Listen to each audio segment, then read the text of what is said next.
extremely sick, and so I appreciate you guys being able to show up tonight. Tonight we got a lot to cover, so some things that I want to focus on tonight. Well, number one, let's show you where we're getting all of our materials from.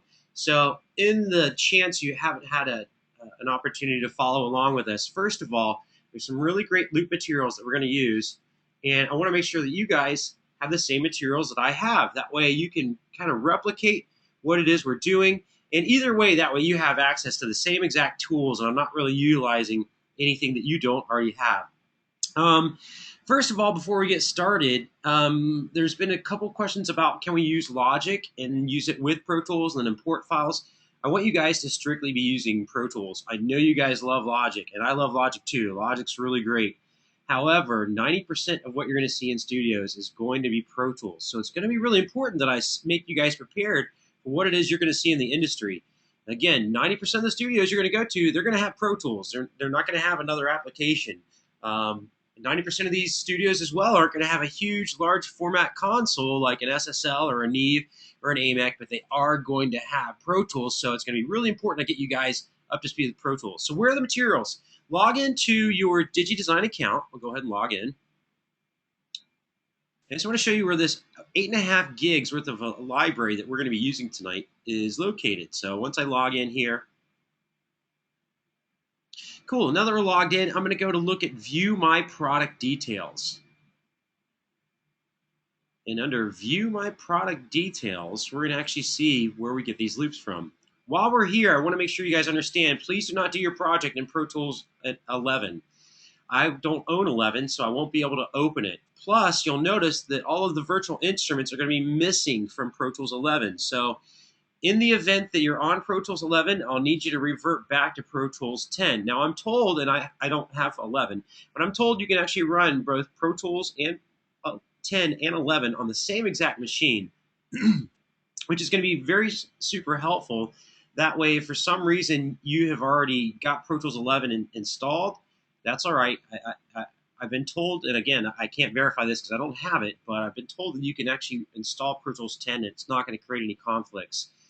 So just keep that in mind. The project that we're working on this evening needs to be done in Pro Tools 10. The most current version of Pro Tools is Pro Tools 10.3.6. And as long as your operating system can handle that, you should be good. Now, we're looking at the products that I currently own by DigiDesign. Some of them are kind of no longer really any good for me. Music Production Toolkit, I paid a lot of money for this. That was $1,000. Let's see, Pro Tools 10. Here's my current version of Pro Tools. If you look under the download section of Pro Tools 10, you'll see all these loops down at the bottom here. Now, these loops you can download from here, and if you're going to download them individually. I tried to download them all at once, and I came up with errors. So I had to go back and actually download these one at a time. It's kind of a pain, but not a big deal. Now, in the case you have your original installation discs, you're in luck because those discs have the same exact loops. In fact, I think it refers to it's a single disc, and it says something about loops and samples. So it's actually easier to just basically drag them off of that DVD and into your specified sample library folder, and rather than actually download them. But if you can't find those discs, that's okay, not a big deal. You'll be able to find them here underneath your registered products from Avid. So you're going to see me refer to these. We're going to start using these here pretty quickly tonight. I want to get up to speed tonight. We're actually going to pick up the pace. I want to throw together our beat really quick. I want to start working on synths right away because I want to jump us into the MIDI world of Pro Tools and let you see how this works. Now, where's the music that I was just playing for the intro? Well, that I got from this site called Indaba.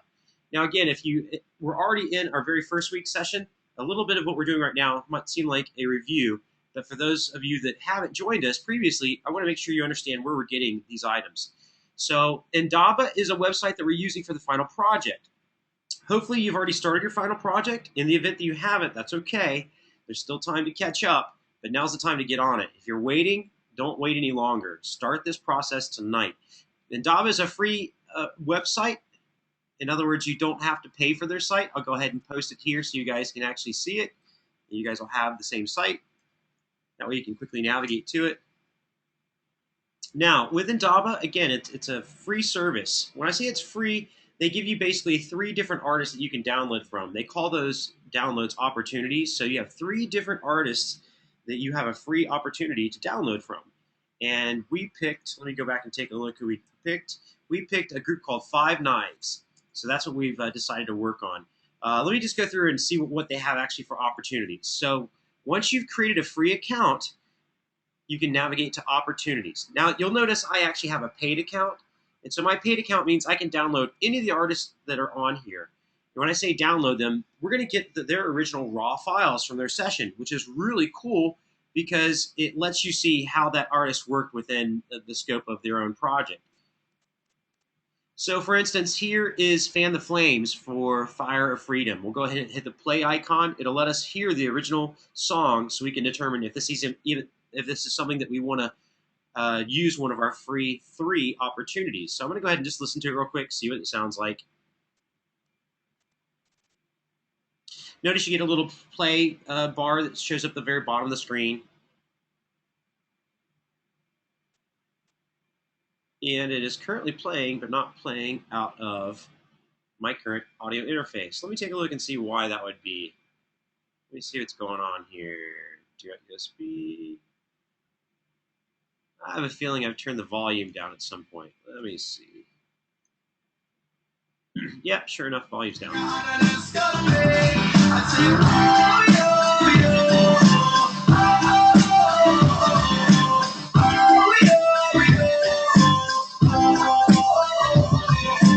Keep on going, keep on rising, elevate your mind, it's all in the timing. Okay, cool song, but what I'm noticing right away is the tempo of the track. I actually like raga, reggae, dub. I really am into some of that stuff.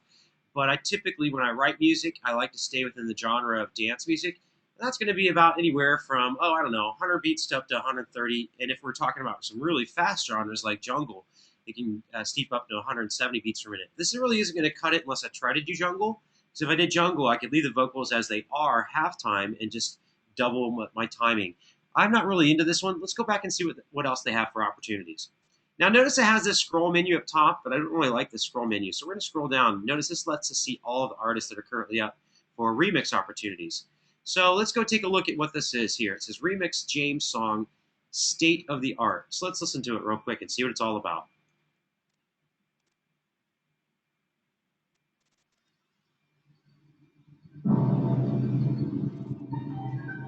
Nice long intro.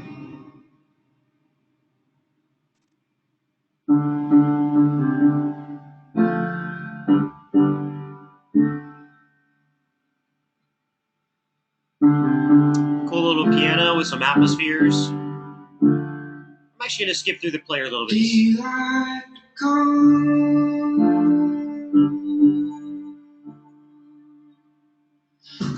Technology.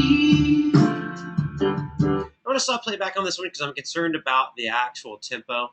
The tempo for me, again, is just not there. Let's take a listen to Lynn and see if this is an opportunity I might be interested in.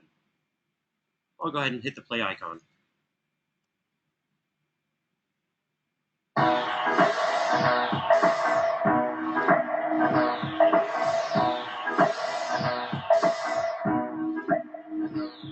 I was lying on the grass of Sunday morning of last week, indulging in myself defeat. My mind was thought down least the rough, I twisted up knees, I come to all 3 feet deep. Now if I should stand for not being there, using what you make, impair my drive on to speak.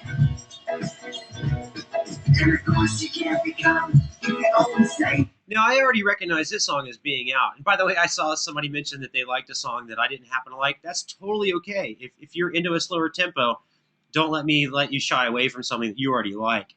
And again, this is my own preferential taste here. So I want you guys to pick a song that you guys enjoy.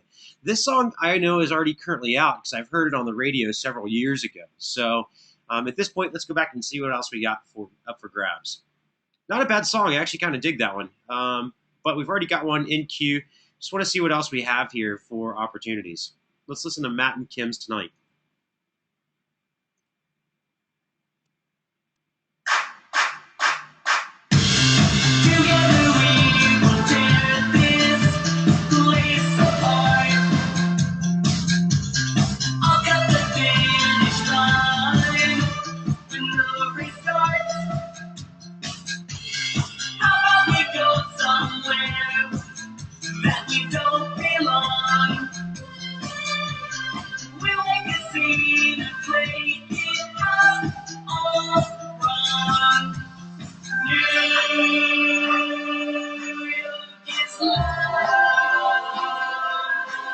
tell you what, I think it's okay, but it's really not something that I like because it's a little bit more poppy than what my taste generally likes. So I'm probably going to stick with the files I already have. However, I want to show you guys what it is that you should do if you like one of these songs. Let's go back to the opportunities again. There is actually a couple more artists on here we could pick from. Now, notice this one right here says submit your original music. I don't want you to use that. I actually want you guys to pick a file that is a remix. So just keep that in mind. Looks like this one down here, 1 in a Million, is another remix. Let's listen to it real quick, and then we'll move forward. I'm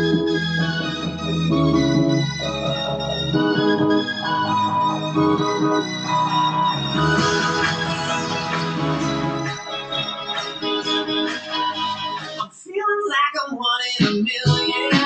I'm a real thing. I can see it. Like a fire in the night, so brilliant. I'm a standout. No concealing it. And I'm feeling like I'm 1 in a million. I'm 1 in 6 figures. Yeah, hold it down like I got 6 fingers. Drill it down when it hits the speakers. Jump around, jump out your speakers. And all of my diamonds prime. You ain't never seen shit like mine. Like the views from the way I shine. Just one song, I'll blow your mind. Everyone wants something. There's a anyone, but I'm the 1 in a million. Okay, again, it's not really something I'd pick, but again, this is just my own personal preference. If you guys have picked one of these songs, don't let my opinion, let you shy away from something you've already chosen. Or if you happen to like one of these songs, run with it. Totally grab it and go. I'm going to go back and actually grab that song that I already recognize as being out, only simply because I want to show you guys how to get the files. Now, please remember these 3 free opportunities that you have. Once you use them all, you'd actually have to pay for an account. I actually have a paid account. It's $50 a year, and I can download any of the artists I want. Uh, Again, I don't want you to pay out of pocket for anything, so I want you to just choose wisely when you choose a song. So let's say that this is the song that I choose here. This is the Len Steal My Sunshine. We'll go ahead and once we hit enter opportunity, it's going to confirm whether we actually want to spend one of our opportunities. They give you, I think it's called 3 free keys, and the key means you can unlock or open that opportunity for you. So that's what we're going to do right now. I'm going to go ahead and enter opportunity. You'll see that the screen comes up basically saying that they'll sue your pants off if you try and use this for anything other than the intended purposes of submitting it back to Indaba. So if you try to go out and sell this to some other record label, they're going to come back and fine you and sue the living daylights out of you. So just understand that's what's going on here.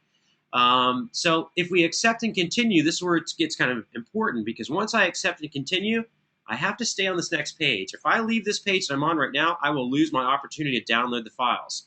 Notice here, this is typically how an artist is going to give you the files. The song that we're going to work on this evening, they actually give us a lot more files, but here they give us the acapella and they give us the instrumental.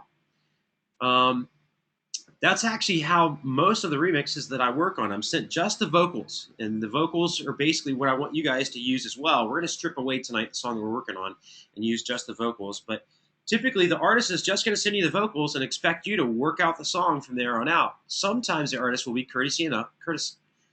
they'll be kind enough to actually give you all of the tracks for the session, but that's not always the case, so just keep that in mind.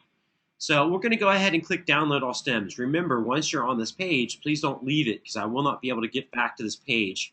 So we'll go ahead and click download all stems. I could just choose to download the individual files here, but what's the sense in that? They're giving us extra files. Download all the stems. Now you'll be able to see that my download is in progress.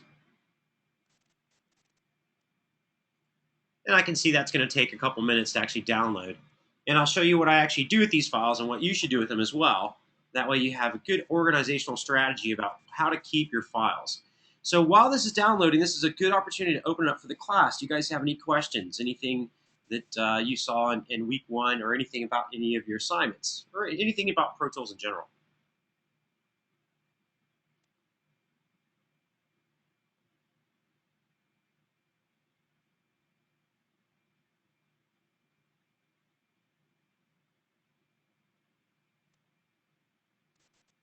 All right, cool. Well, not to try to watch paint dry on grass, we'll just allow this to download here real quick. And when this is wrapped up, I'll show you what I do with these files, because there's actually going to be some important information we're going to need to keep. Notice it adds some extra information to the file name as well. I'm going to have to go back and change that. I don't want all the extra extraneous information attached to my file, but I do want some other information attached to the file so that if and when I decided to go back and work with this at a different time and date, I'd have that information. And that's all located right down here. Frequently asked questions, FAQ. If I look under FAQ, what we want to find out is we want to find out the tempo of the song and the actual beats per minute, BPM. And notice that's listed here. So it says, what tempo is Steal My Sunshine? What key is it in? Steal My Sunshine is in the key of E major and at 96 beats per minute. So that kind of information is going to be kind of important because I typically file these tracks away, and then when I'm ready to use them at a later date, I still want to have that information. Let's go ahead and look at my downloads folder real quick. We'll hide Pro Tools.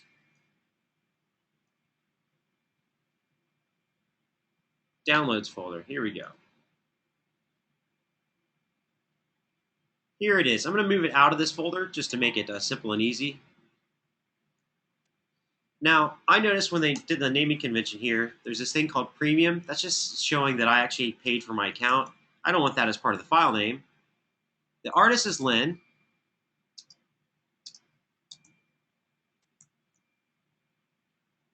The song is Steal My Sunshine.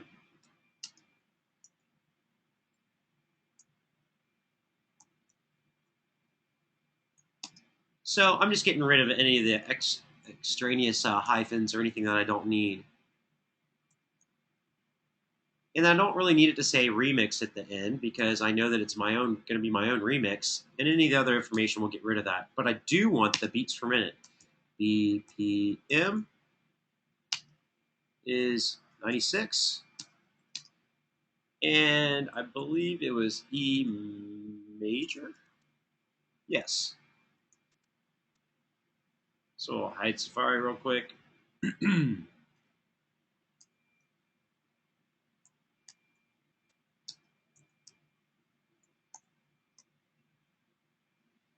All right, cool. Now I have this information all in the file just the way I want it. Let me show you the way I actually organize my files. Typically, I have a much cleaner desktop than this. Anything that says trash me means I was using it as an example. Looks like I got some other stuff that I don't really need here. Again, typically I try to keep a much cleaner desktop than what you're currently seeing. So nonetheless, let's go ahead and let's file this away. I have in my music folder an artist remix files. That's where I'm going to throw this file. That way I always have the original there. My Pro Tools sessions that I'm working from, here's where the actual sessions reside. Now there's a reason why I'm doing this. I'm keeping the original artist remix files, I'm keeping them as their own so that later on, if I choose to go back and work with this song, it's there for me. And I have the original raw files. When I work in Pro Tools, I'm going to import these files and copy them. So there's a copy of them leaving the originals alone. And then the sounds and samples that I was referring to earlier, I put this in a separate folder as well. That way everything has its own nice little folder. We go back and we look in here. Here's the Avid materials. Here's all the loop libraries. And you're going to hear me working with these loop libraries here in a little bit. Okay, cool. So we've done a couple things so far. We've shown you where to find your loop libraries from Avid. And again, this is nice libraries. Every once in a while, there's going to be some kind of silly loop in there or silly file that I don't really want. But for the most part, these are all pretty decent libraries. And then we've dealt with Indaba and showed you where you're actually going to get your music from. Cool. Now that we've got that down pat, now we can actually get down to business and start working on our song. So previously, we'll go ahead and hide Safari for right now. I don't really need to see any of these folders for right now. We'll just go ahead and get Pro Tools back up. So here are the files that we imported from Indaba. And when we did that, we took a look at the tempo information. In fact, I'm going to go back and confirm that this is the correct tempo. There's a couple ways I could do this. Number one, I could actually pull up a click track. So let's do that. That's going to be kind of important. Shift Command N, we could create a new track, or just go up to the tracks menu, create click track. Now with a click track created, and as long as my click is engaged, I pulled up my transport, I can see the MIDI metronome symbol is engaged. So then I'm gonna hear a click along with playback, and hopefully it's in tempo. We'll know pretty quickly by just soloing out the drums. So we're gonna hide all tracks except for the drums, and we'll pull ourselves right up to the beginning of the drums. Now, I'm noticing immediately that the grid doesn't actually line up, so that's probably going to be a clue that these files are not lined up yet. Let's actually listen to it and play it back. And we'll solo out the drums as well. That way we're only hearing the drums.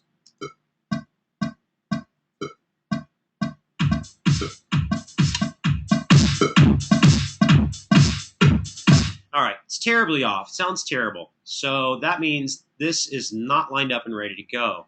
So we need to go get that tempo information from the file. So that's why I actually added that information in, so I would have this at a later date. So the band is called Five Knives, so I need to go find this band called Five Knives and actually use the information that was put onto that file. Let's go ahead and we'll hide this. We'll go back and actually look inside my music folder. Music, artist,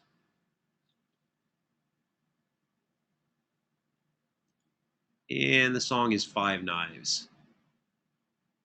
There you go. It's at 130 beats per minute.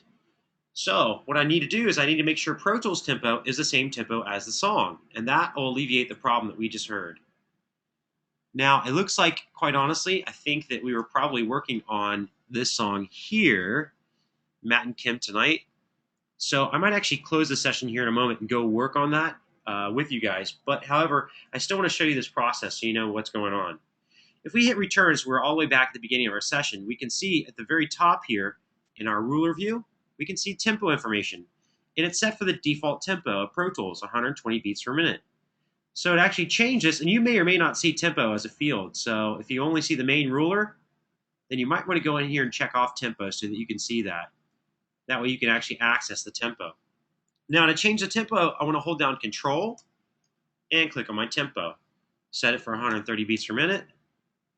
We'll tab up to the actual downbeat of the drums themselves, and hopefully we are all good to go.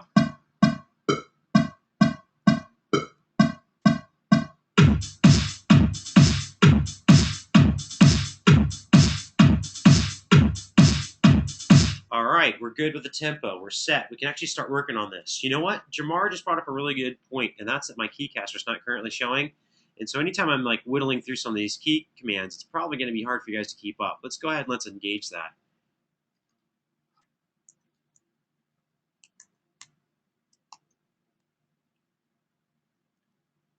So once this little keycaster menu pops up, I want to confirm that it's actually working properly. There you go. Now you guys can see my keys in the bottom. Thanks, Jamar. I appreciate that. Sorry about that. Should have had that set from the start, but I'm glad that you pointed that out. So I'm actually want to revert back to what we started working on, but this was a good catching up point for anybody that didn't actually, that wasn't able to attend our first session. The second one, unfortunately, got canceled, but now, due to my own illness, and I apologize, but that's all right. We're going to be able to catch up tonight. So pretty much everything that you just saw us do is about as far as we got.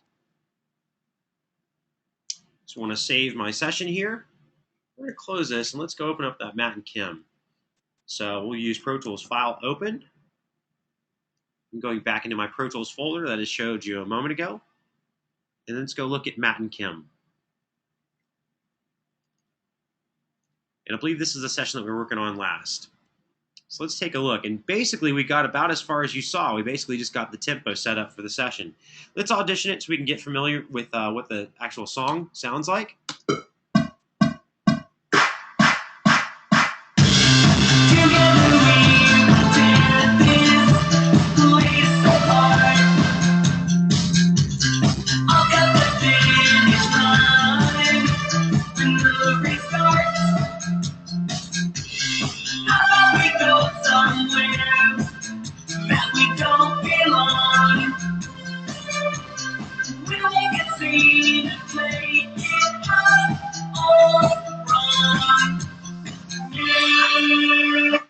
you know what? It was a song that I just got through saying earlier that I didn't think was all that good, but that's all right. We're going to go ahead and, well, we actually have a choice. I'll let you guys decide. Since we're pretty much at the starting point of both of these songs, all we've done at this point is imported the files into Pro Tools and got the actual song lined up with the tempo, and they actually happen to be both at the same tempo. I'll let you guys choose which song would you prefer that we work on this evening.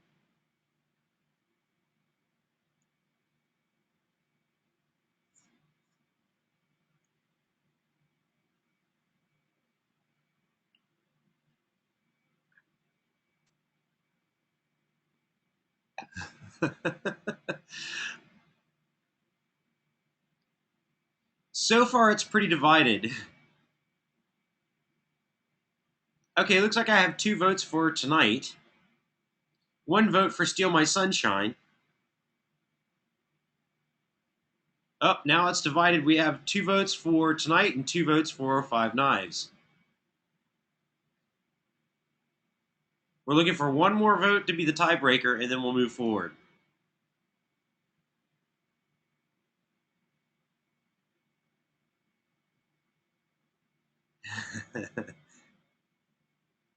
Well, and it looks like it's going to be Tonight. So this is the project we're actually going to currently work on. Unless someone's totally opposed.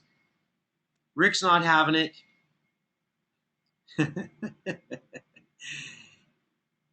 All right, I tell you what. If you guys don't mind, I'm going to make an executive decision. And the reason why I'm going to make this executive decision is I want to solo out the vocals because we're going to be dealing with vocals quite a bit. And so if we actually just listen to the vocals only, I want you to hear the vocals between these 2 songs. This particular song, it's just really bright. It's a very happy song. So we listen to just the vocals because this is what we're going to be dealing with. By the way, 9 times out of 10, the client comes to you. You don't get to choose. You just work on their song for them. But let's listen to these vocals because these are pretty bright and happy. Together we will tear this place apart. I'll cut the finish line when the race starts. How about we go somewhere that we don't belong? So it's not bad. They're just kind of bright. Let's go ahead and I'll save what we've done so far. We'll close out of this. We'll go open up recent. So we'll go to File menu. This is kind of nice. This didn't come along till later in Pro Tools, but now they have Open Recent, which you would think would be in nearly every application. But I don't think it showed up till version 7.4. Remember, I've been dealing with Pro Tools for 16 years. So if I refer to something as being old school, that's because, quite frankly, maybe I'm becoming old school myself. So here's Five Knives that we were listening to earlier. And if we listen to just these vocals, these are a little bit darker, a little bit more ominous. But then again, I tend to stick with things that are a little bit more on the dark side. So we'll get out of the drums. We'll bump our way over to the vocals. I'm just using tab to transient, by the way. Notice tab to transient is a gauge. So if I hit the button tab, it'll tab right up to the vocals. If we solo the vocals and listen to them. You rush and pull, rattle and shake, I bend and break. You spark and blow, load and attack, I choke and crack. You dream and crash, you hope and love, I gotta run. I bear the cross of all my wrongs, you take the throne.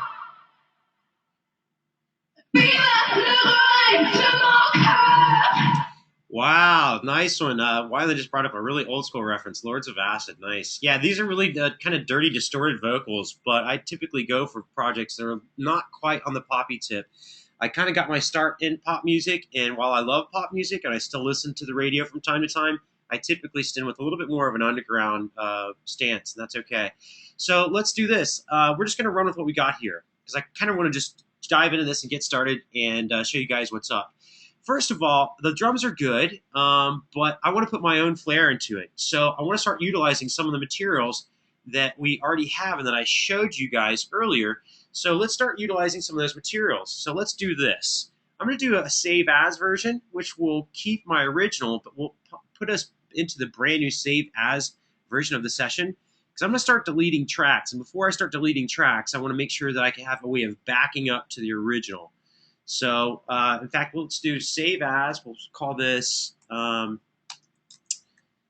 tempo locked. Cool. And then I'm going to go from here, and we're going to do another file saved as. That way I have a backing up stage. If at some point I kept saving over the original session the entire time, then if sometimes it's weird when you're working on a project, the very first night sometimes can really have the magic and energy that you're looking for. And I've worked on a project for a week only to find out and go back and listen to the original version and like some of my original work on the very first night as opposed to everything that I'd worked on for a week. So this will give me a backing up stage if I find that I didn't really like what I was doing. So we got the tempo locked. Cool. We'll call this V01. This will be version 1. And notice here, you guys, that in my session, the actual session folder, there are extra session files. These extra session files are still referring to the same audio files. So even if I were to chop them up and chop up the original whole files or the parent files, they're going to be referring to the same exact files. We're just simply changing the pointers that are pointing back to portions of these files. Nonetheless, let's go ahead and move forward. So I'm going to do my save as. There we go. We're in the correct new version.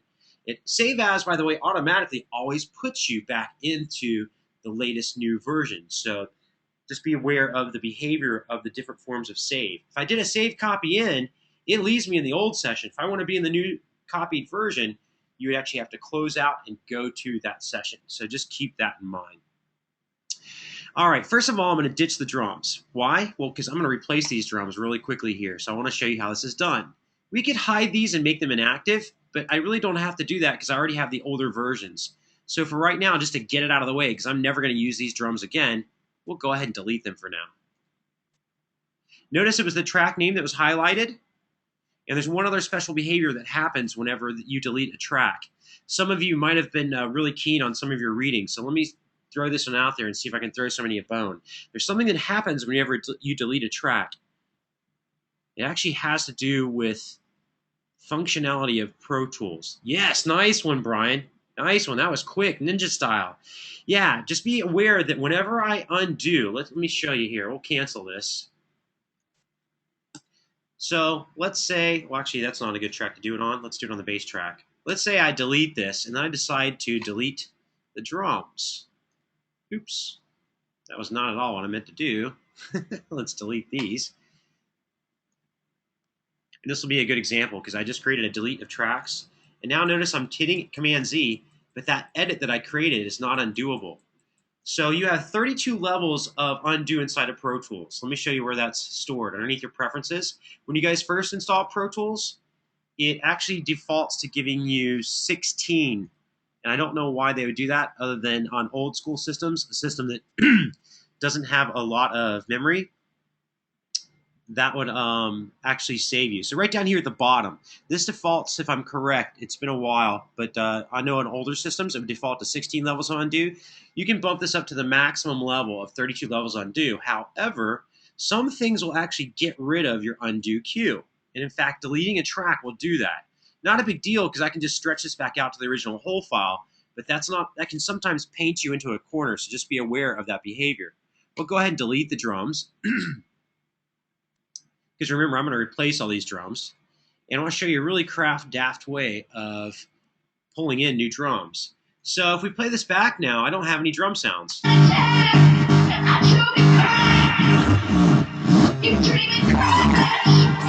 Cool, it's the same track, but just with no drums. Now, I could choose import audio, Shift-Command-I.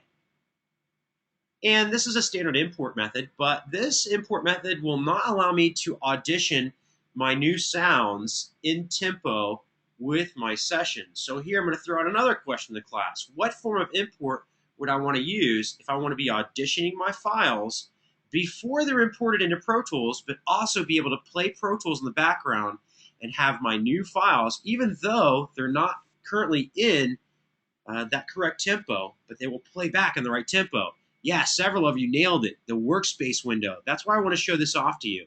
So we've showed you the workspace in the past, but it may not really been apparent on why the workspace is so helpful and useful. It just looks like another way of importing audio.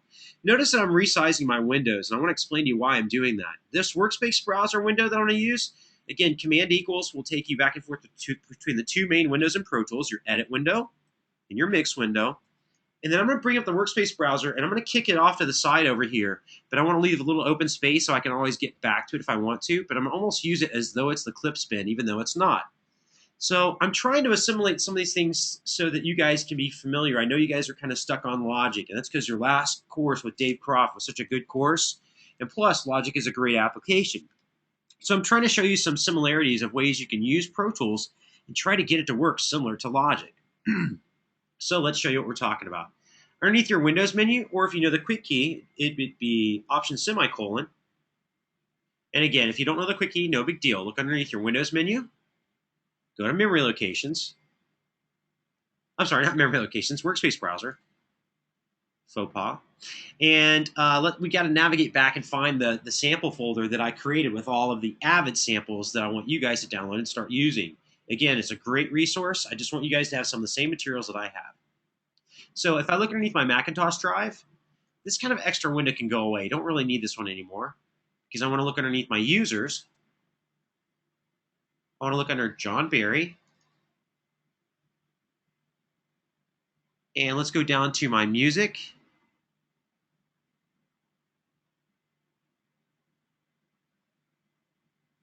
There we go, music. And I want to look inside of my sounds and samples. That's where I stored those. Getting a small beach ball. I hope that's not a bad sign. This is a good point. Whenever you guys see a beach ball like that, now's a good time to do Command S. Save your work. Typically in the past on older systems, that was considered a death ball. They gave it to you as a pretty little beach ball to make you happy, but it was not a happy symbol because typically that meant you were about to crash your system. All right. Typically I'm going to drag this off to the side. All of those loops I stored inside of our, let's see,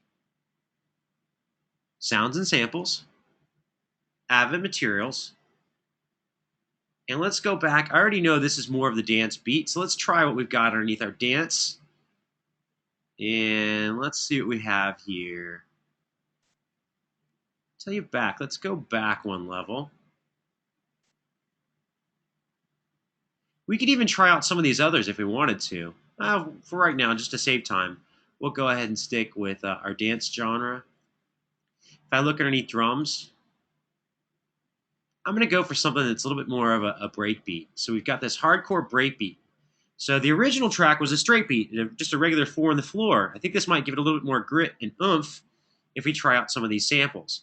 So what I'm going to do is I'm actually going to back the song up, or maybe even loop it for a section where I know that I like parts of the song. So we'll put it in grid mode because we already have the grid locked up. And we'll just take it through this section where we know there's vocals and let it loop. And I'll start auditioning these sounds. Notice how I took the workspace browser where it stuck out a little bit. That way I can get back to it real easily. I'll go ahead and I'll play my session, my Pro Tools session, and we'll start auditioning some of these drum sounds.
Okay, I found some samples I liked. And notice when I found the samples I like, I pretty much just took them and I dragged them over to my tracks menu. What that did is it automatically imported them into Pro Tools and put them at the very beginning of my session. So they're all there for me to actually just have a hold of and start working with immediately. One other thing I want to point out too, in my workspace browser, you want to make sure this MIDI metronome symbol is checked off. If it's not checked off, the samples aren't going to play back in the correct tempo. Plus, now that they were checked off, whenever you import them, it automatically time stretch them into the correct length as well. So, Matt, you had a question.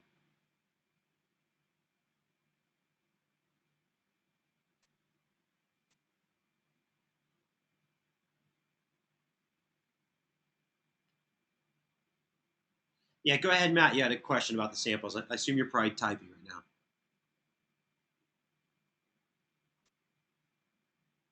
Yeah, unfortunately, Matt, we're going to wait till the very end of the session. So for right now, if you don't mind, if you can just type your question.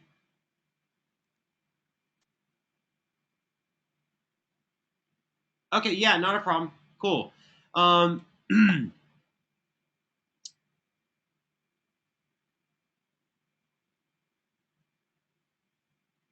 I tell you what, Matt, I'm going to let you go live. Just it's not a bad point to probably ask whatever question it is. So go ahead, Matt. You're live, Matt. Hello, you hear me? Yes, you're live.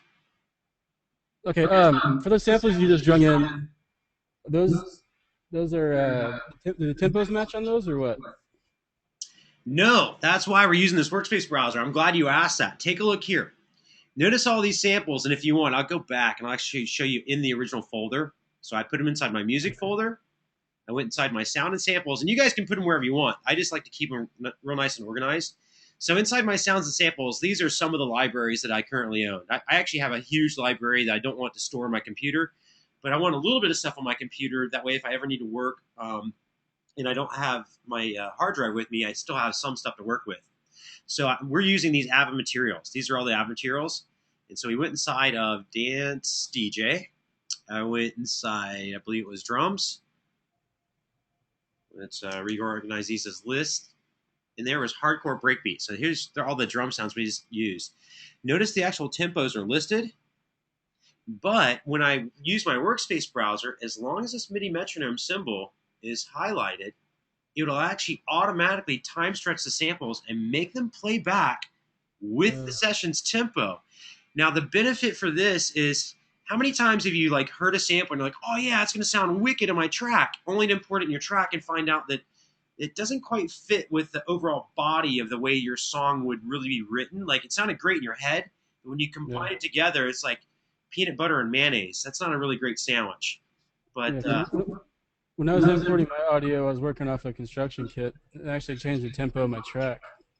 Are we supposed to keep the original tempo? No, you can change the tempo to wherever you want. However, I noticed that the original audio kind of sounds, not that great. Yeah, that's the problem with whenever you change tempo, you're going to degrade the sound no matter what.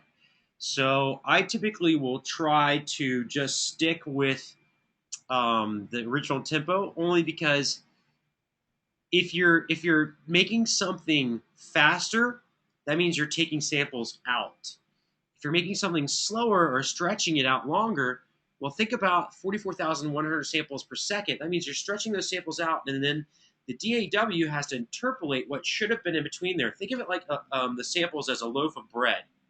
If we're making it faster, that means we're making it same amount of music happen in a shorter period of time. we're going to take out slices of bread. Not as Yeah. destructive, but still a destructive process. Whereas if you're stretching it out, making it slower, then you're taking out slices of bread, and then something has. I'm sorry, you're leaving those slices of bread, but there's gaps between them that the DAW will then have to interpolate what should have been there.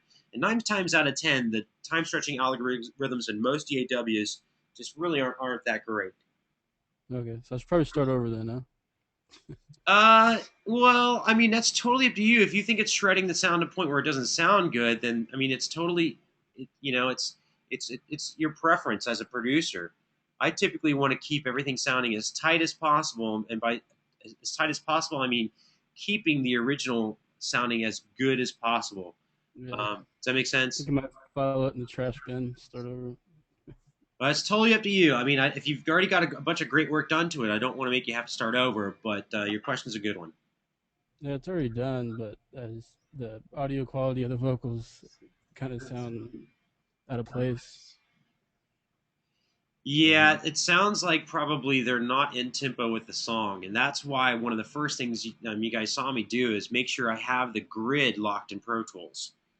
Because once you have the grid locked, you can just take the song apart and put it back together in a way that it was not originally created. I think I missed that part. I just got it in from work, so I have to watch the archive and catch that part. Not a problem. That information you'll actually find in week one's material. We kind of covered some of that tonight, so you probably won't have to go really back to it. We last week, if you didn't attend, I had food poisoning, and I wasn't sick for just one day. I was sick for 2 days. So unfortunately, we had to cancel the session. But yeah, pretty much everything we did in session one, we're doing already. So just keep that in mind. All right. All right, Coolio, thanks for that was a good Thank question, you. though. I'm sure other people had a similar question as well. So thanks for asking. All right, cool. While we're at this juncture, is there anybody else that has any other questions? John is asking, can you create your drum track in Machine? Well, here's the deal. I don't own Machine, so if you create your drum track in Machine, you're going to have to print it down as audio because I actually won't have that information. So just keep that in mind.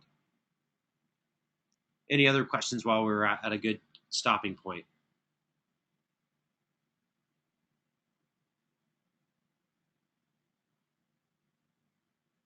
Okay, cool. I'm actually going to take a quick 5-minute recess, and the only reason I'm doing this is quite honestly, nature's calling, but I will be right back.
You rush the ball, rattle and shake, up and break.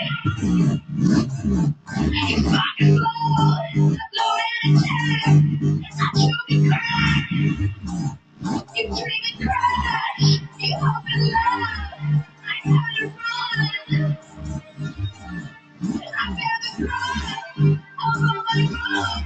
You take the throne.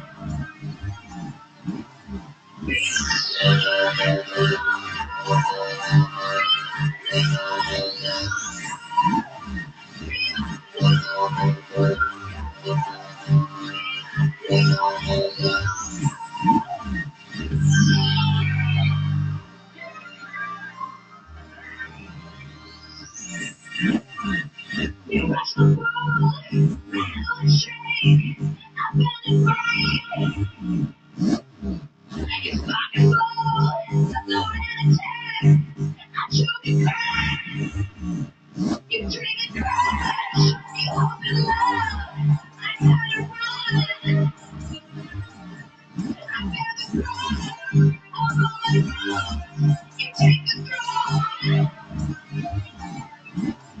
You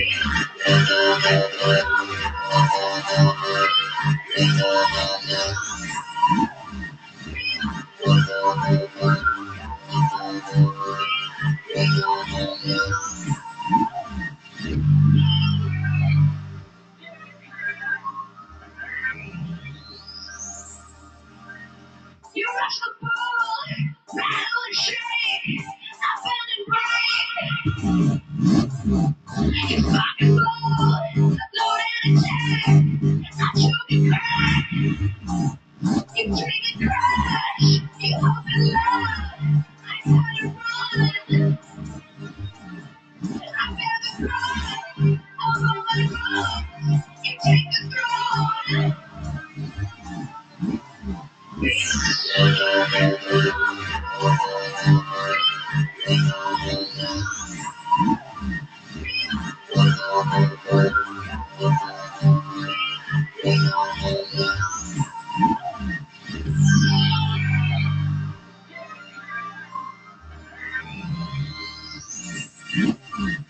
You rush the ball, rattle and shake, up and break.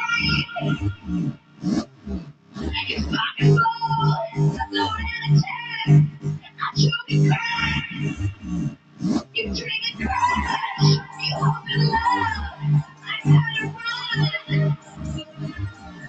I bear the brunt of all my wrongs. You take the throne.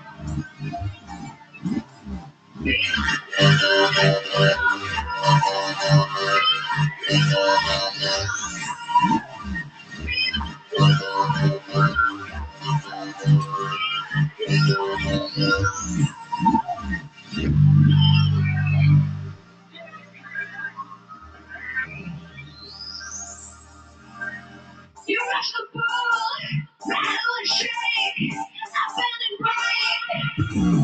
break. All right, so typically I'm going to let things roll like that and just in the background, especially if you're taking a break, whether it's a coffee break, cigarette break, because typically just hearing something in the background will invoke inspiration on something you want to add to the track. So back to the percussion. I pulled out some percussion loops. I like these, but let's actually listen to them real quick, just solo them out and take a listen to actually what parts these actually are. And notice that it gave them a real generic name. I want to rename these so they actually make sense to me because I don't need the tempo information in there. The current name, while it says hardcore drums, it's not really indicative of the way I'm going to use them. So I want to rename the track names how I'm going to use these drums. So let's solo them out and take a listen to what I've got here. For right now, I'm going to hide all tracks except for my drum tracks. It'll just help me actually see what it is I'm dealing with. Cool. Here's the drum parts we just pulled up. We can make them a little larger so we can see them. And let's take a listen to them. We'll solo this out. I think one of these, I believe it was this one, I'm going to end up using as the lead drums, and some of these are just going to be filler drums, and some are going to be intro parts. But let's take a listen and see what they are first. Cool. That sounds like a good intro piece. Let's see what this one sounds like. Another probably an add-on to this, probably an A and B section. Listen to the next part. I think this was my main beefy one that I want to use. Yep, that's it. Let's take a listen to this guy here. I believe I'm going to use this as a drum roll. But let's listen to it and take a listen. Yeah, we'll go ahead and name that right now. It's a roll. Or more typically, it can be used as a fill. So we'll call it a fill.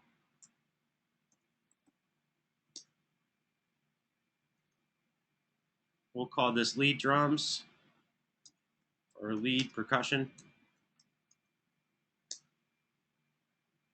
And let's listen to these last two guys that I have down at the bottom. See how these guys stack up.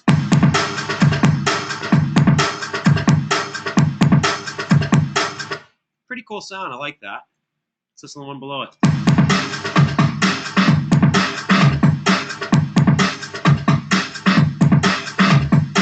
Now these two parts, it sounds like they actually complement each other. So they really should be like an A and B section. So I'm going to leave these as, we're going to call this intro A.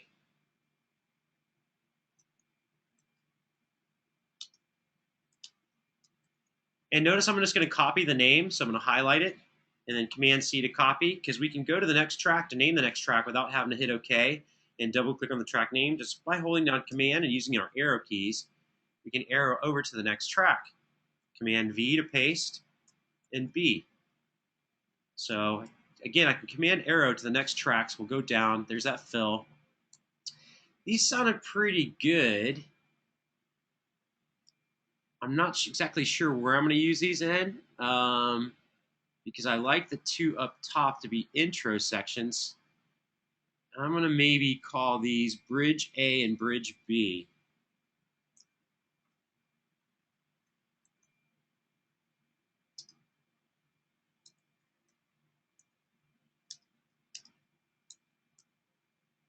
And again, since I'm going to use the same name, I'm just going to copy it, go to the next track, Command-V to paste, and then B. Now, what this is going to do, it's going to help me to paste them out where they belong in the track. Before I actually start doing that, we really should start stenciling out the sections of the track. That way we can just simply pop them into place, and there they are. They just will reside exactly where they should be. So, if that's the case, for right now, I'm going to mute all drums. I'm going to kind of show you how I end up doing this. We're going to mute all drums except for the one that I call lead percussion. We'll pull up all the tracks again. In my lead percussion, notice I'm just going to duplicate it 3 times because we already have it as one instance. So duplicate 3 times, Command-D, 1, 2, 3. Hold down Shift and return, which will select back the beginning. Now I can do Command-D until I paste out to the length of the song. Bam. My lead percussion for the entire song is now in the song. If you want to take a listen, see what it sounds like, well, let's listen to it real quick.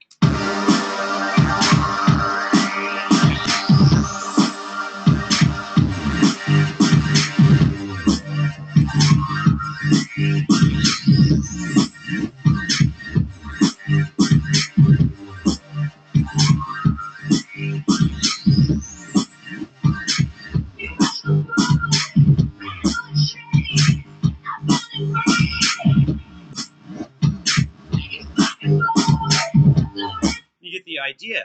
Pretty much, I've already stenciled out a good section of where the drums go. What I really need to do now is I really need to get the actual song laid out in song form, and this is one of the more critical parts. One of the more critical things we did was get the song lined up to tempo, right? That was very important. That way the drums work with the song. Outside of that, this next section, we're going to start using those memory locations that you already know how to use. And the memory locations are going to serve to really help us navigate around through the song and show us where pieces should go. So let's get myself back to the beginning of the section. I'm going to do that by just hitting return. I'm back at the beginning of the song. Now I have a full numeric keypad, so if I hit enter, now we have our memory locations. I'm going to go ahead and call this intro. That's my first memory location. The next memory location I really want to happen at, I believe it's going to be bar 25. Let me just take a listen to make sure where we should be.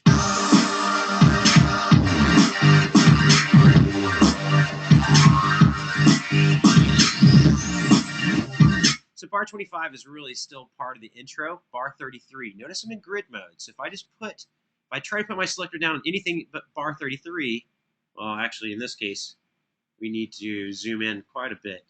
Bar 33. Notice it wants to lock at other memory locations, but that's because it's trying to lock to bar locations. So we're going to set this up at bar 33. Here is our first verse. It's actually located at bar 34. So notice I'm again using grid mode so that we're right where we should be. And this is where my new memory location needs to be. This is going to be the verse. So you guys are already familiar with song format, and you guys have already done this in other classes. So let's go ahead and let's create this memory location at this point. Now, quite honestly, I'm going to show you something else. This song actually has a lead-in. It looks like a lead-in of 1 bar. Yes, it does. So let me show you what we're going to do. In other words, there's extraneous information that's kind of throwing my count off. I don't need that. There's nothing there. I don't need that. There's nothing there. I can hold shift and just click here. We're going to do the same thing for any of the sections of the song. Okay, all of these parts right here, everything else is all the percussion that I just added. We don't need this, so let's just put it in shuffle mode. And we can delete this information, which means everything is going to shift down by 1 bar. Delete, bam, everything just shifted down. Now, there's one thing I'm not seeing, and that's that marker that I created. So let's go and check off markers so we can see it. There's that first memory location that I created. And now when I look at the vocal track and I go over to bar 33, it's all going to make sense. Actually, let's get back into grid mode. Notice when I clicked earlier and I wasn't in grid mode, I was off slightly. It was bar 33, beat 1 with 383 ticks. Now when I go to click there, it automatically takes me to bar 33, beat 1. So this is where my new memory location needs to go, and this will be verse 1. Memory location, VERSE. So there's verse 1. Now, it looks like we've got several verses here. We could call this, if we just make a selection and we look at it, that's 16 bars long. So I believe this is going to be our chorus section, but let's listen to it. Yep, that's our chorus. The chorus is going to happen here as well.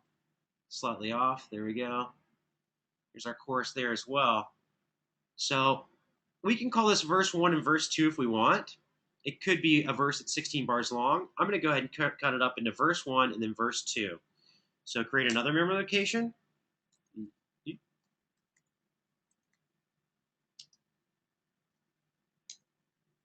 Now we're going to jump over to the chorus section. Make a new memory location.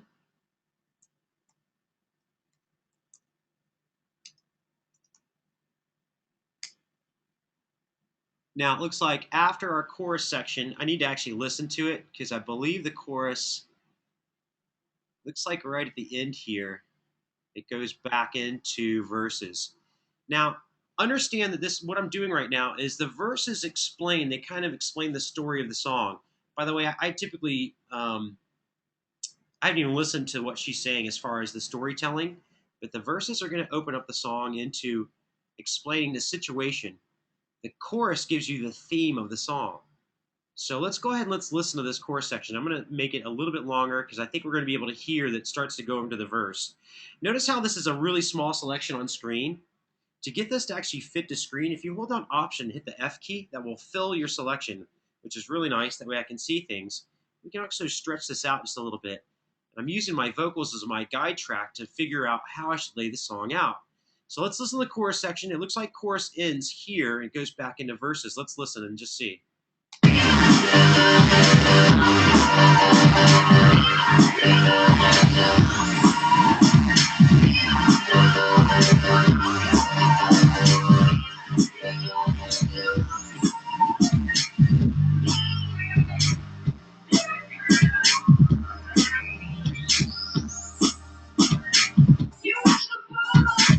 Okay, this is actually going to be a pre-chorus because it's just kind of a filler part right here in our, I'm sorry, we can call it post-chorus actually if you want to, because it's just after the chorus helping to introduce the next verse.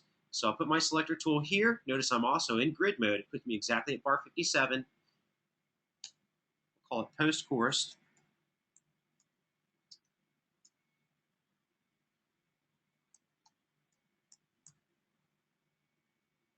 Cool. And now I already know this is going to be my next verse.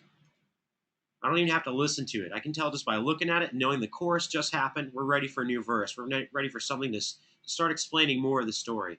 So I've already got verse 02, so we're ready for verse 03. Enter.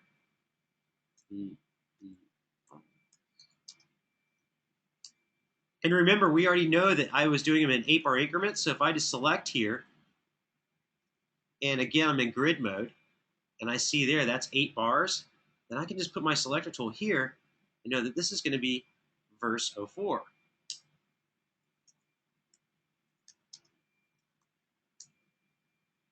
And if we take a look at the flow of things here,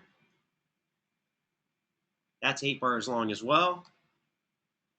This looks like it's the chorus part again, and I could bet money it's going to be. In fact, if you notice these little post-chorus is what I call them pieces, this is going to be our next chorus. So we're going to call this chorus 02.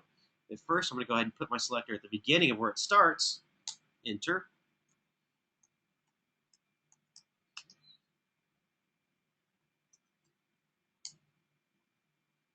And then this will be post-chorus 02.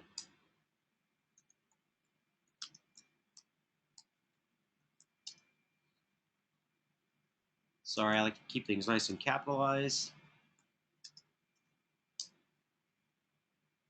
Okay, now this next section that comes up, look how everything kind of drops out. So this is a big bridge section. So from this whole point, basically from this post-chorus into this section, we're going to go ahead and call this the bridge. We do a little math here. It's 14 bars long. You get the idea. So we're going to call this bridge. Enter. B-R-I-D-G-E. Cool. And then it looks like we jump right back into what potentially looks like the chorus. Let's take a listen just to make sure. Yeah, we got chorus again. So this is going to be chorus 03. So we're right there. We're getting in grid mode. And let me post it up right at the beginning of where it needs to be.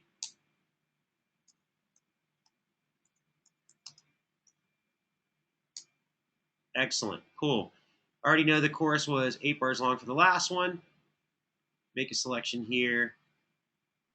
There's our 8 bars. Let's see what this next section is. Again, I'm not really familiar with the song, so I got to kind of listen to it. There's our post-chorus again on this section. So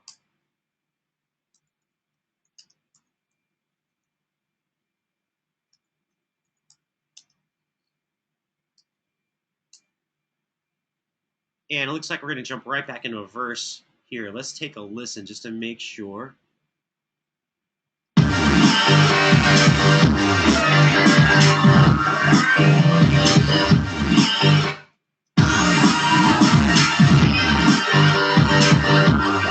It goes right back into the verse again.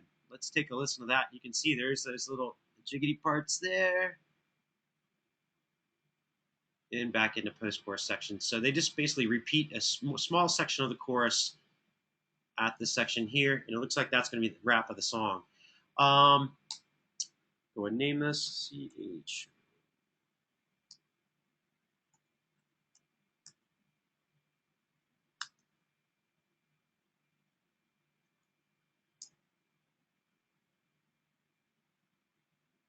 And again, post-chorus.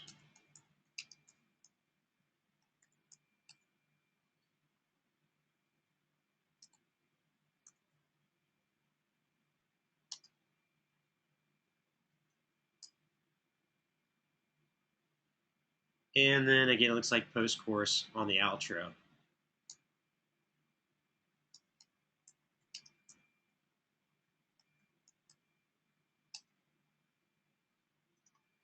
Now that I have all my memory locations, I'm going to double click the magnifying glass, which will zoom out and show me my entire session. We just basically stenciled out the entire song. So what this allowed me to do is just start taking my drums and throwing them where they need to be. Well, I already determined that I wanted some of these drum parts to actually reside in that bridge section. So let's take a look at that. We'll go back to the beginning of my session. We'll zoom out. We're going to do these guys just right behind each other. And we're going to drag them to that chorus section. I'm sorry, to the bridge section.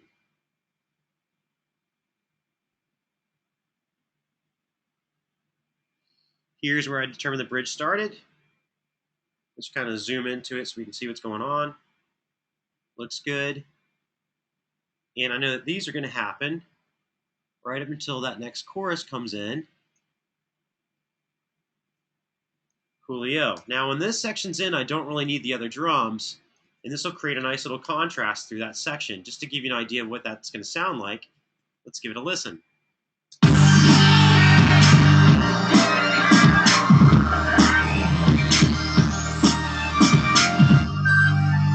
Oh, I muted those. Sorry, guys. Let's do that again.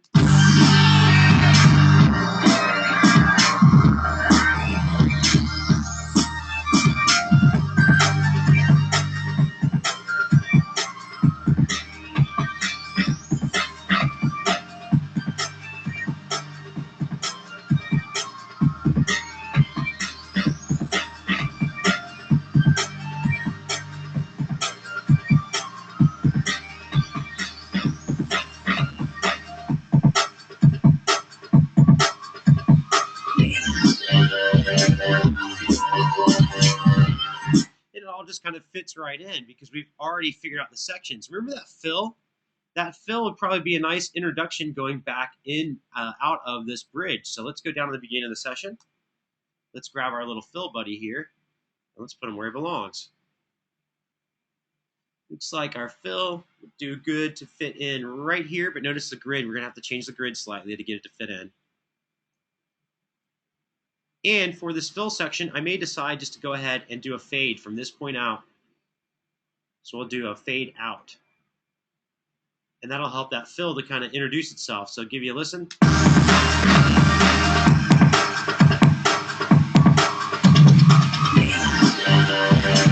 And I'll probably have to turn that up. I don't know if you guys heard that, but that actually worked out really good. To turn it up, just flip around to our mixer section. Looks like I've got some things I don't need to see. I don't need to see instruments for right now. We can turn that fill up slightly.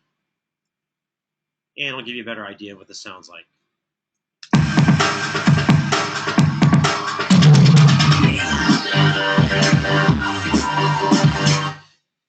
Now, the cool part about everything we just did is because we actually stenciled the track out, we actually got the parts already really kind of where they need to be. The only thing I really need to do now is go work on my intro section, which we have those parts down here at the beginning, and figure out where these guys are going to go.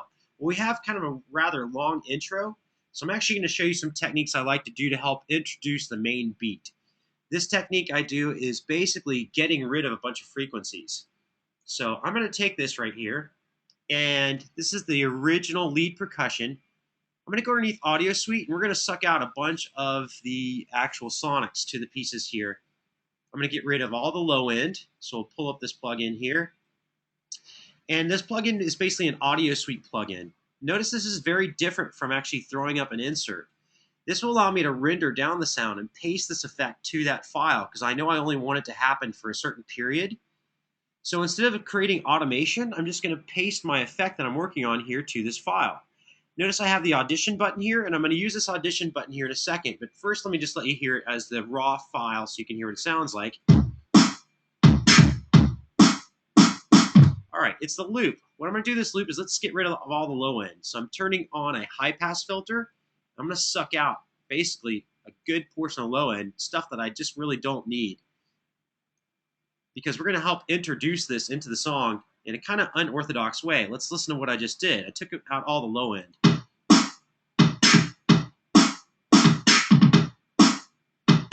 Now, it's probably hard for you guys at home to actually hear, but all the low end's totally gone. Some other things I'm going to do is I'm going to suck out some of the mids too, because I really don't want this to be super obvious in the song for the intro part. We'll get there in a second. And actually, yeah, let's go ahead and we'll audition it while I'm doing this.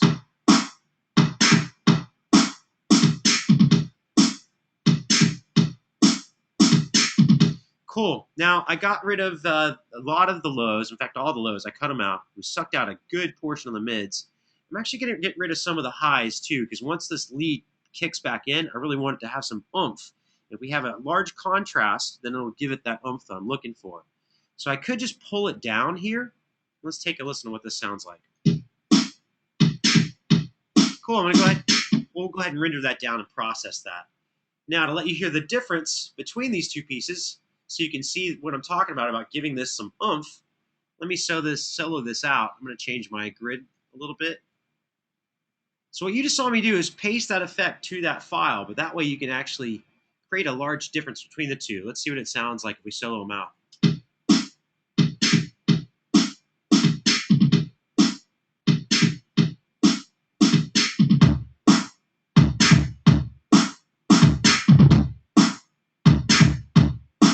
Now, I also did that for a reason. Remember I had these intro pieces that I was really interested in earlier.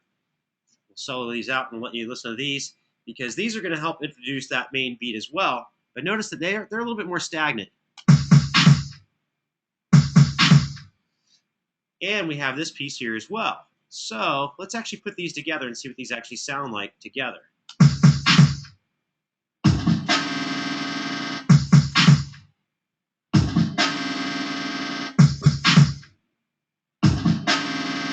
Now, mix that in with that lead beat where I sucked a lot of the energy out and take a listen.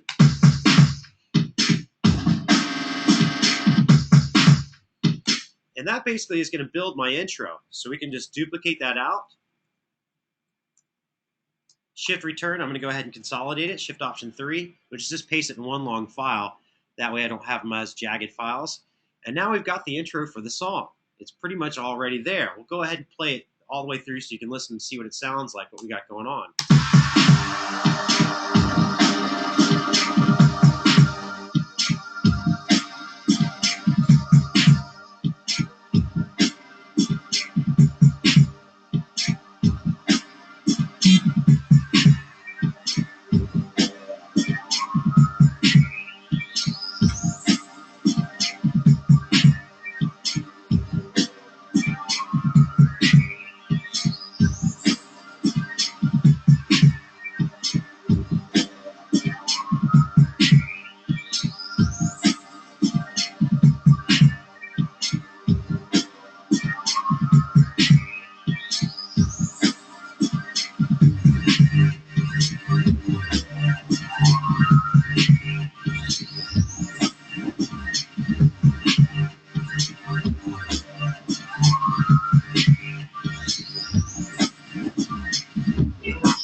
Okay, now I heard something that I don't think really made a lot of sense to do, and that was that the bass line came in before the actual lead rhythm section was there. And so it sounded a little off. I'm going to drag this bass track down. Bass and drums are always going to be highly tied together. And in this case, I needed that major drum piece to actually kick in. So this piece right here needs to happen earlier in the song. So it really needs to happen here, and we'll just duplicate it out.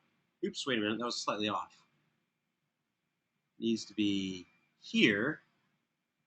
I can just pull this back out and then duplicate that on its merry way. Cool. I also saw some weird anomaly that the DAW did, and I'm not sure why, so I want to go back and fix this. Notice how we've got some little weird waveform in there that somehow got rendered into the file. Not exactly sure what happened here. I want to go in and do some investigative work because that is funky. That shouldn't have been there. And in fact, there's nothing on the tail end of that file. So to get rid of that, oh, I see it's right there as well. So to get rid of that, what I'm going to do is check this out. DAWs are going to mess up from time to time. They're computers. But every once in a while, they make mistakes too. So what I'm going to do is I'm going to actually change my grid. And I'm going to zoom in. I'm going to create a little edit here.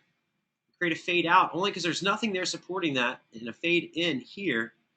So we basically just got rid of whatever that little weird anomaly was. And now I can take these 8 bars, you see that I have direct 8 bars, reconsolidate it back together. Ah, there, my anomaly is now gone. And I can duplicate that back out. And I've gotten rid of whatever little weird error that was. And I don't really know why that happened.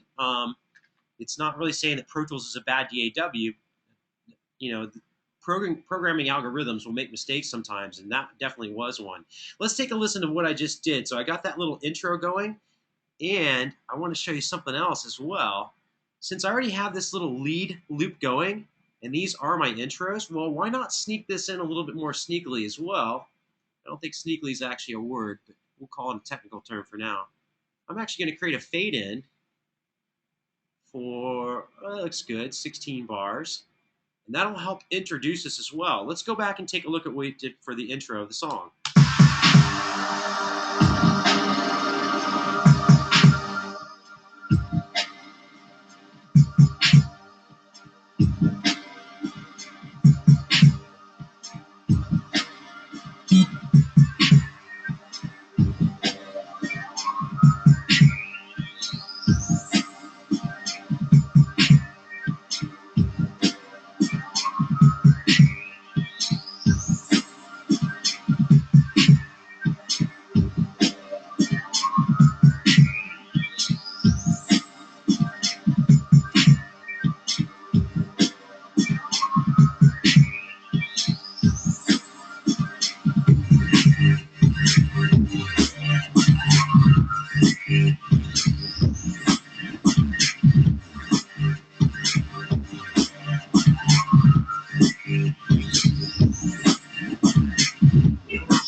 decent little intro setup for this track. Everything sounds pretty good. I'm liking the progression here.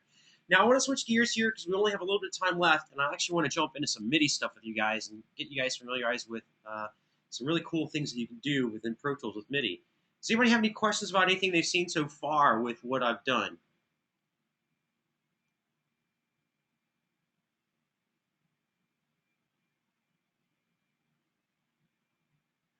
Cool. If there's no questions, we'll go ahead and move forward.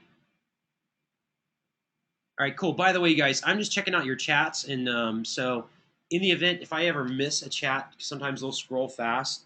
Not a big deal. We'll have a little question and answer session at the end, but I'm just kind of trying to move this along really quick so you guys can see basically how I construct my songs. And everything we've done so far is stuff you guys have already seen inside of Pro Tools, so it should be kind of familiar to you. And in the event it's not, that's okay. That's why we'll have our question and answer session at the end. Now, remember how I did that little filter section to lead to bring this in? I was listening to this, and this little weird guy here, let's listen to him. It sounded cool, and it sounded like it could actually stay in the song with my lead, but what I probably need to do to it as well is do the same process that you saw me do earlier as far as filtering out frequencies. So let's do that now. Let's go ahead and pull up our audio suite. I'm going to go to EQ. By the way, I'm using the same EQs you guys have. These EQs inside of Pro Tools are decent EQs. I'm going to go ahead and suck all the low end out of it because my main beat's going to carry all that low end that I need. You saw me go ahead and grab the mid-range and pull some of that out. I'm going to leave some of the highs in there, and I'll show you why. We'll go ahead and audition it just so you can hear it. I like the amount of high. It's going to help with my main beat. So we'll go ahead and render that down. Render it down. Excellent. And I'm actually going to leave that tucked in, I think, to the rest of the song. And since it's not a very integral part, in fact, we solo these out so you can hear them together.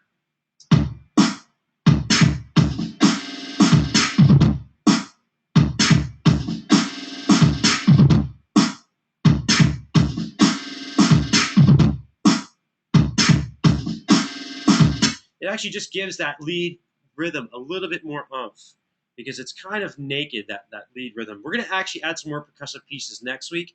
I do want to get to some MIDI stuff, but I'm going to leave that in the track. We're also going to option drag, which will copy it right over here and duplicate that out as well.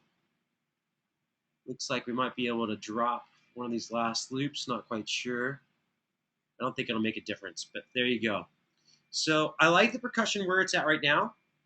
I could probably keep going and add some other parts. I particularly like shakers. I tell you what, we're going to move on with the percussive stuff for tonight, only because I want to wrap up my percussive stuff so we keep this all succinct. That way anybody that's watching the archives will be able to stay on track. Right now, so far, we've just really worked on our percussive parts tonight. But I want to wrap this up, and I think if we just spend another 10, 20 minutes on just the percussive parts, and I'll show you some other little tricks, you'll see what I'm talking about. We need some shakers going on here, a little shimmy, some shakers, because this beat is very, very naked. We really don't have any hi-hat information going on. I can hear some shakers in there or some tambourines, so that's what we're going to do. We're going to go find some. So I'm going to use the same loop library that you guys have. However, we're going to back out of here. Let's go find, let's see what we got in here. I'm not sure if I'm going to go to world or hip-hop. Let's take a look under hip-hop. I think I've got some good shaker material underneath here. If we go to percussion, ooh, bongos might be actually kind of cool too. Here's shaker. Let's listen to some of our shakers. So I've got a little loop section, which is great. This will let me audition my shakers so I can actually hear my percussion. Even though it's not probably in the same tempo, it's still going to play in tempo because we have the MIDI metronome symbol up here. So let's play this.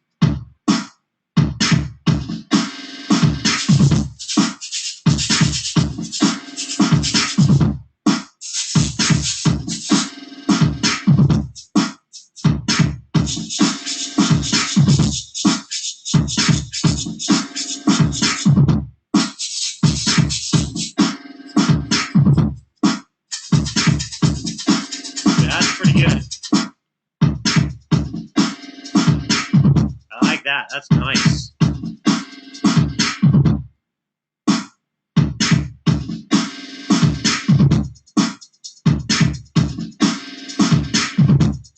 All right, I like those shakers. They sit real nice in the track. We could probably, I'm going to leave those out of the intro because I want the intro to be a little bit naked.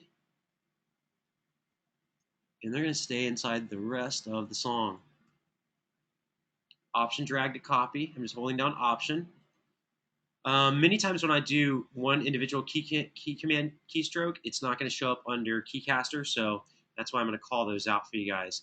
Let's go back and actually see what that sounds like in the actual percussion part. So we'll solo that out so you can see what that actually sounds like. I think it's going to come off really nice. It's going to give it a little bit more of a shuffle feel that the song was needing.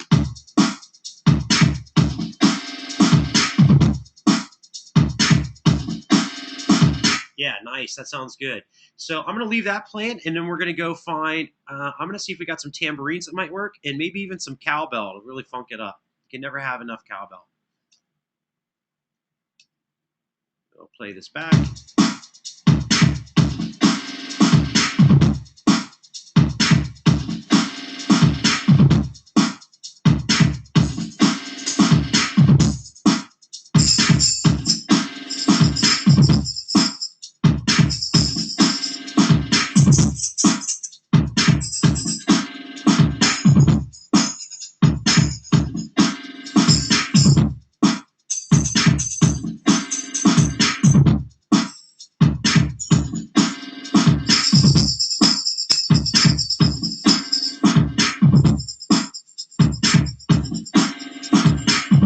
That's the one.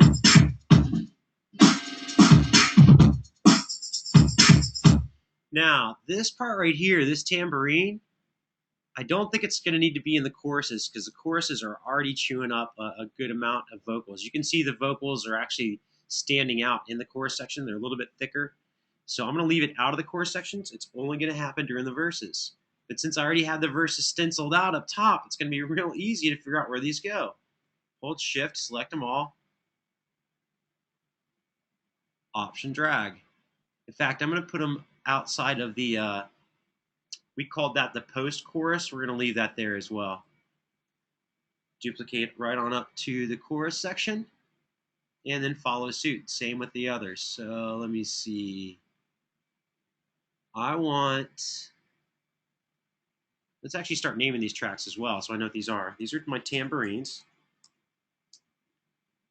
And this is my shaker. And I'm thinking we might be able to keep these in through the bridge as well. Let's just try it out and see what happens. So remember we have that other alternate loop that's there. This may or may not work. Let's find out. I'm going to duplicate right through till we get to the chorus. Leave the chorus wide open. Let's listen to the lead into the bridge now. I'm going to hide all parts except for anything that I have that has to do with percussion, just because it'll help me really focus on what's going on here. Don't really need to see my click track anymore, so we'll hide it and make it inactive. It's totally not of any use to us. But this will let us kind of see what's going on from these sections. So let's listen to this.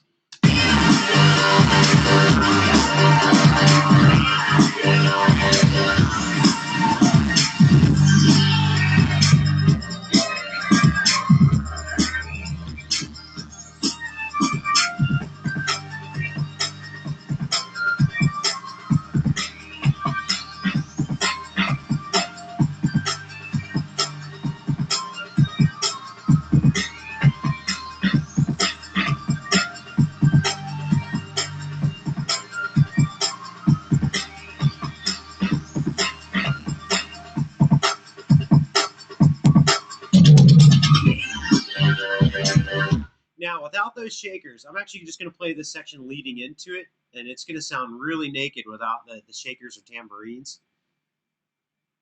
Let's actually drop those tambourines in there. Let's mute them out. I just want you to hear the same thing, but without the tambourines or the shakers, and it's going to sound awfully naked.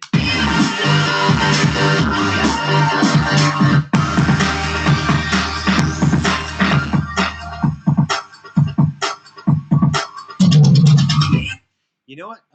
I tell you what, I think for just this one back end section to lead into this, we're going to drop them out just for this back end section. So they can go away here. Or actually, let's just fade them out. this will kind of give it a little mystery section because it'll make it drop right back in. Let's listen to what I'm talking about. So these need to go away because the fill is going to pick back up, and once the fill picks back up, it's going to drop in the main loop again. Let's unmute them.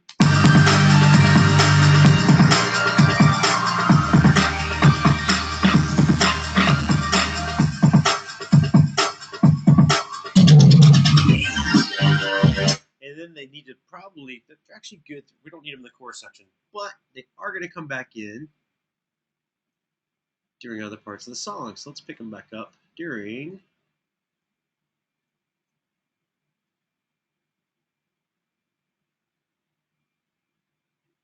It's going to be the pre-chorus sections where we're going to drop them right back in. So, I'm sorry, the post-chorus. Post-chorus happens there. Post-chorus happens there. And then they can duplicate out the end of the track. All right. So let's go grab that cowbell. There's been a lot of call for cowbell tonight, so let's go get it. Don't stop. Get it. Let's get it. We got a little section here. I'm going to let this loop so that way I can hear what the cowbell will sound like in conjunction with the other song. And let's go find some cowbell.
Good.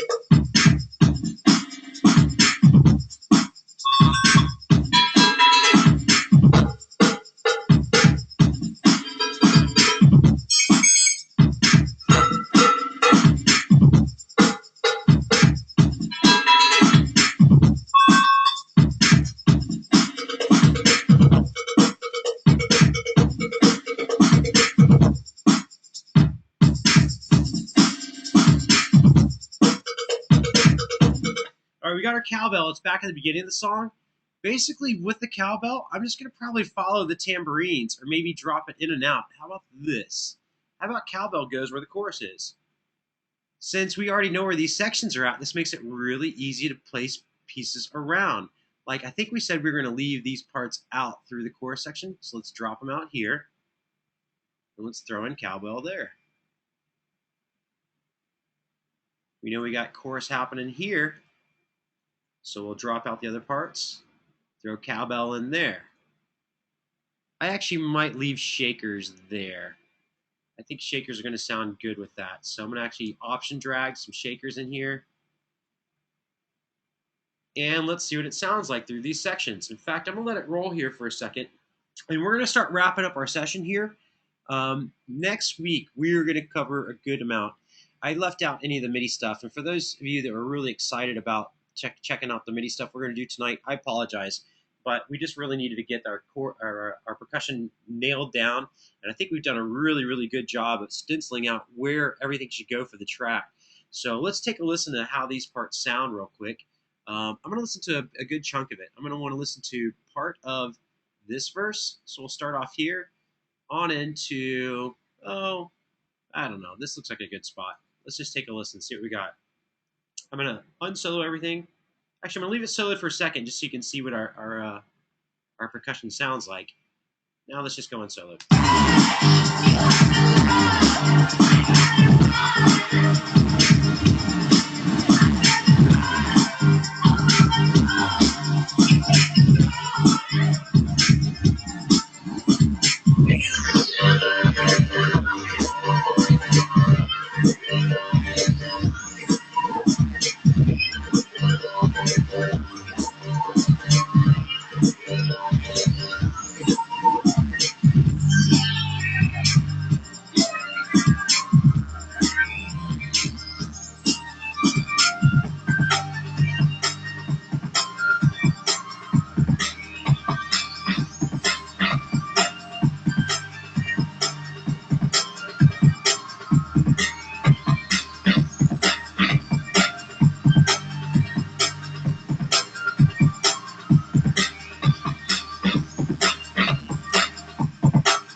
So far, the song is coming along really, really well. What I want to do is I'm going to save my work right now. In fact, I'm going to do a file save as, so we can pick up at this point next week, and we'll do version 2. That'll just give me a nice backing up point.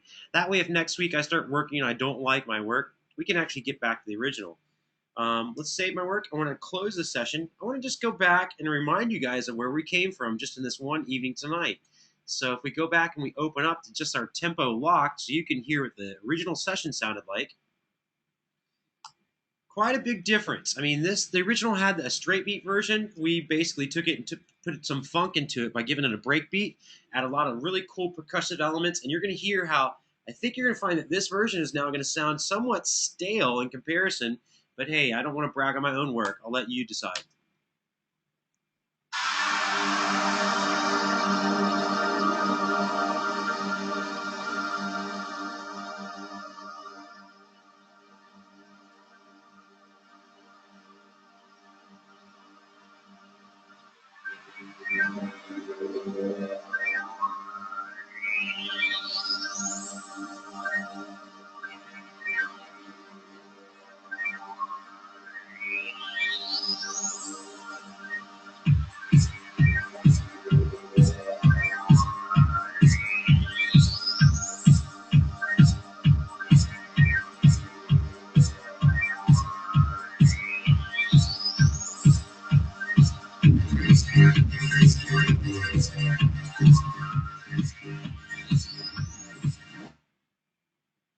So that was the original track basically from scratch. And if we go back and we open up to what we came up with tonight, here's what we came up with.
Idea. We've actually given it a totally different flair.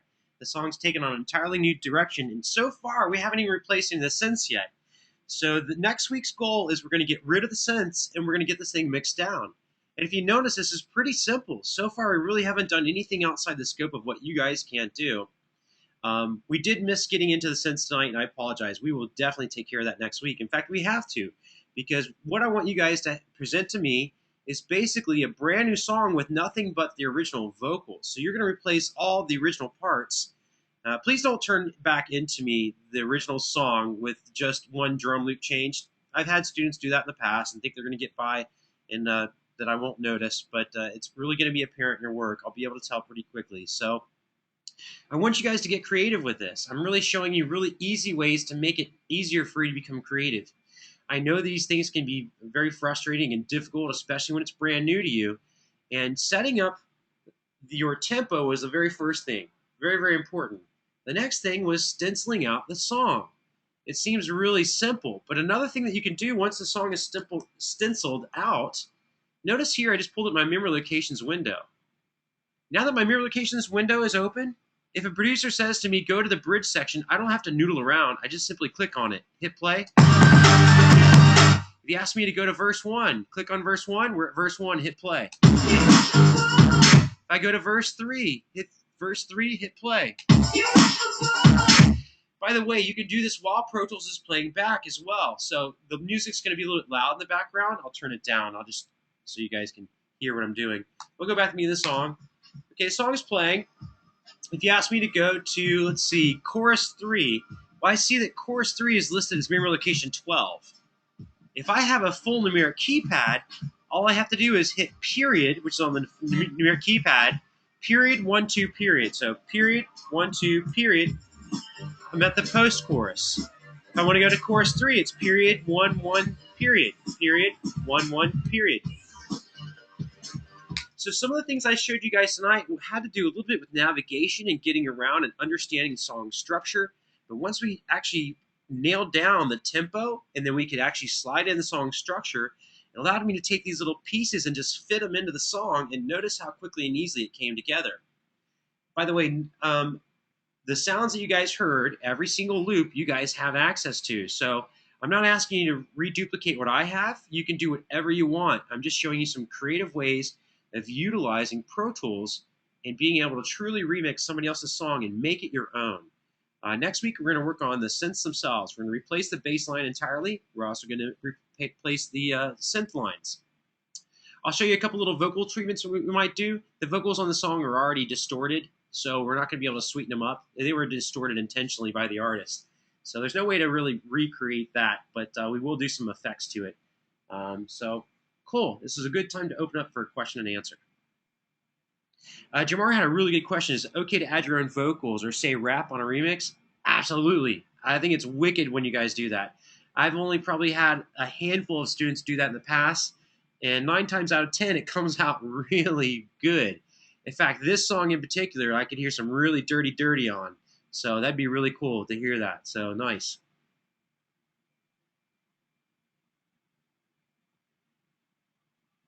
Wide open for any questions you guys have. We've got about 6 more minutes left of tonight's session, and if you guys have more questions, we'll stay longer.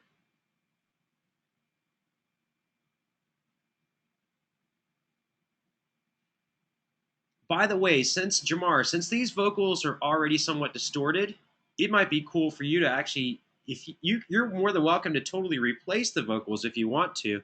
I think we'd have to really go in and listen to what she's saying. I'd have to noodle in here, solo them out, and really listen to what she's saying. But another cool thing, if you're going to do a rap, you might actually want to do during the chorus section, if you want to do your own chorus stacks, like you want to actually chorus out the song, or if you actually want to sing along with her original verses, that's fine too. I'll listen to the verse and see what it sounds like. You rattle and shake, I feel it break. You spark and blow, load and attack. I choke and crack. Wow, they're very distorted vocals. I could make out something about a chain and something about crack. Couldn't make out everything, but I bet you if we went online and we actually looked up the vocals, we could find the original vocals.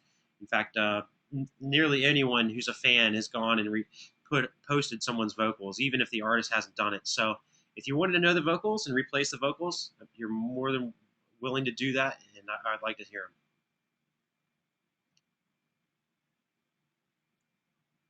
Look at that. You rush the bull, rattle and shake. I've been in brick. Nice. You got him. Way to go, Jamar. Nice job. Nice. I thought something about chain, but it was actually shake. Nice. Very cool.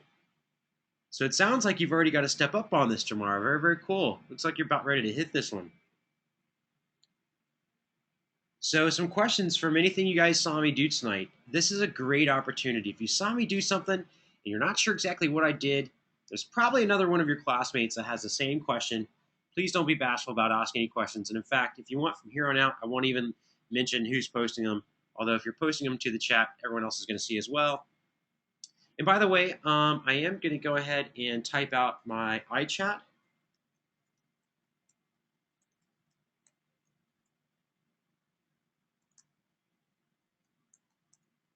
And I'm going to go ahead and launch that as well. That way, if you guys have questions you don't feel comfortable posting to the rest of the class, that's all right. I'll have my iChat open. I'll pull it off. I have a second screen that you guys aren't seeing, and my iChat can reside over there. And that way, when we're done with tonight's session, if you have other questions, that would give you like an open forum that nobody else has to see, and we could deal with them that way too. Just trying to see my chat.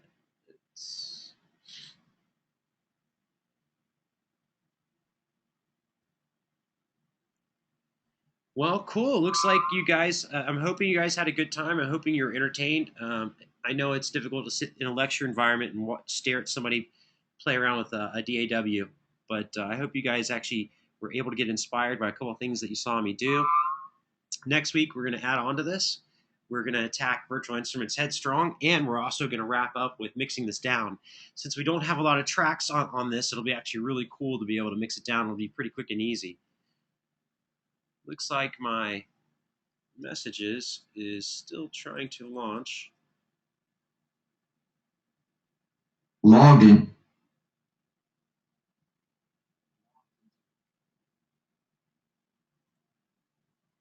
Awesome, guys. So my iChat is now up and active. It's off to a second screen where you guys actually won't be able to see it, but that's okay. That was the intended purpose. And that way, if you have any issues, you can hit me up via iChat. So thanks, guys. Thanks for coming out and spending time with me tonight. I hope that you guys are having fun with this project. And I hope to see you guys back next week. Thanks a bunch. Take care, guys. Good night.